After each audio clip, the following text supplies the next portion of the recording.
Tariq Ali on the death of world-class criminal, Henry Kissinger. At last. He's finally gone. Tariq Ali.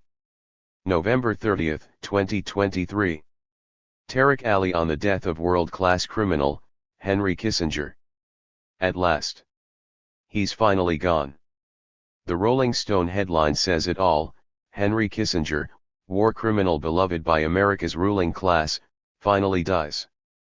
He was a world-class criminal, and as in better times the late Verso author Christopher Hitchens, in his excellent polemical book The Trial of Henry Kissinger, many offenses huge and small must be laid at his door. I debated him in 1965 and wrote an account of this in Street Fighting Years. More recently, Kissinger's latest biographer, Niall Ferguson, tracked down the audio and heard the debate a few years ago.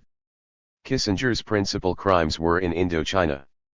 He endlessly delayed the peace talks, suggested, organized, and defended extending the war to Kampuchea, and supported the crazed Pol Pot regime that emerged in its wake.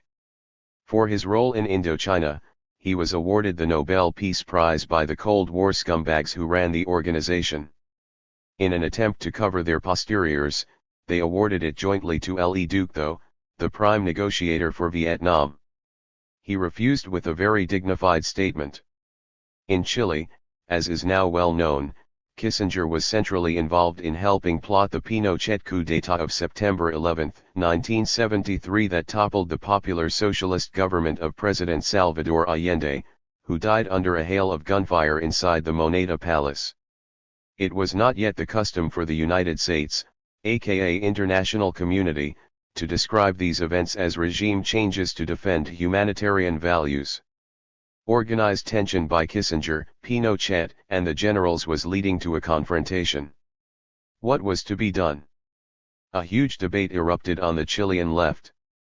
From Havana, Fidel Castro sent a private message to Allende. And I can imagine that tensions must be high, and that you want to gain time to improve the balance of power in case fighting breaks out and, if possible, find a way to continue the revolutionary process without civil strife, avoiding any historical responsibility for what may happen. These are praiseworthy objectives. But if the other side, whose objectives we are not able to judge from here, continues to carry out a perfidious and irresponsible policy, demanding a price which is impossible for socialist unity to pay, which is quite likely, don't forget the extraordinary strength of the Chilean working class and the firm support it has always given you in difficult moments. It can block those who are organizing a coup, maintain the support of the fence-sitters, impose its conditions and decide the fate of Chile. Kissinger got there first.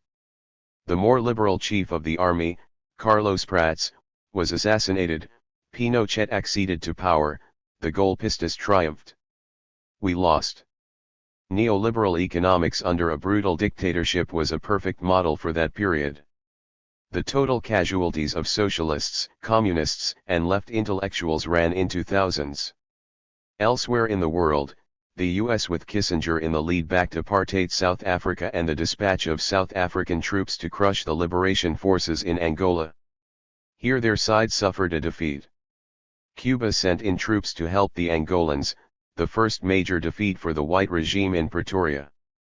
Some suggest that it was Kissinger who suggested that Israel send the apartheid state in Pretoria the know-how to make nukes, which they did.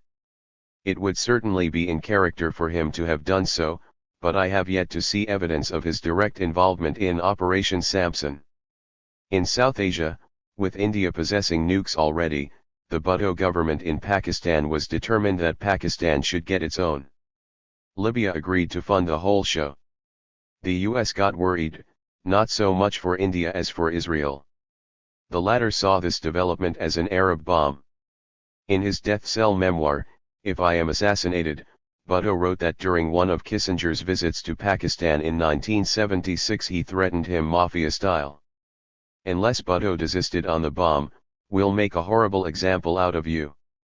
A senior Pakistani Foreign Office person present at the meeting confirmed this years later, in January 2008 to be precise, to an interviewer from Business Recorder. Kissinger waited for a while, and said in a cultured tone, basically I have come not to advise, but to warn you. The USA has numerous reservations about Pakistan's atomic program, therefore you have no way out except agreeing to what I have to say. Bhutto smiled and asked, suppose I refuse, then what? Kissinger became dead serious. He locked his eyes on Bhutto's and spewed out deliberately, then we will make a horribly example out of you. Bhutto's face flushed. On the night of July 4 to 5, 1977, a U.S. green-light coup toppled the government. In September 1977, the large crowds greeting Bhutto throughout the country had scared the military. Bhutto was arrested and charged with murder. At 2 a.m. on April 4, 1979, after 2 lengthy and controversial trials, Bhutto was hanged. Yet another successful Kissinger operation. He was now worshipped in Foggy Bottom, regularly invited to the White House.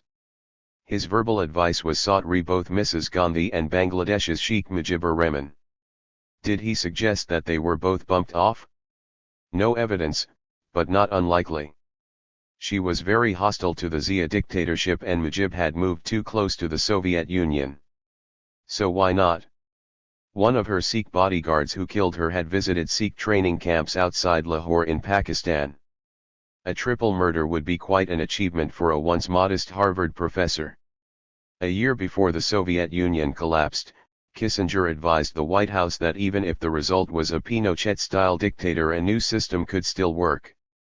Among the BRICS, China alone mourns his death. He had been very helpful in organizing Nixon's visit to Beijing and the political economic rapprochement that soon followed, and in recent months he had been critical of the Cold War tone being adopted toward Beijing. A decade ago, he was invited to the nation's annual party in New York. He was reluctant to attend, but couldn't resist mingling with the enemy. A friend of mine overheard him saying to Katrina van den Heuvel, "Strange being at a party where I know that most of the other people here think I'm a war criminal."